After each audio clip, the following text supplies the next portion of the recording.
Vsi dobro vemo, kako je postavljena arhivska komisija in kdo je postavlja.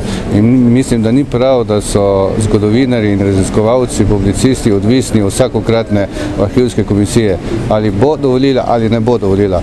Odprimo že te arhive po polnosti, razbremenimo se preteklosti in živimo naprej. Jaz mislim, da rešitev, da vsakokrat o vsem odloči arhivska komisija, ni pravilna odločitev.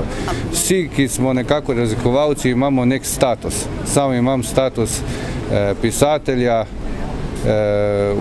uradnega, tudi ostali imajo, nekateri so novinarji, zgodovinarji. Jaz mislim, da je že njihova strokovna izobrazba dovolj močna, da bi z nekim svojim podpisom, v katerim se zavezujejo, da bojo varovali podatkov dovolj, da pogledamo v te dokumente.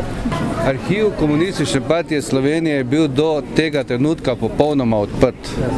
Z uveljavitvijo te novele bojo prikriti ti občutljivi osebni podatki. Se pravi, 20 let smo jih imeli popolnega odprtja, sedaj bomo pa začeli te osebne podatke čuvati.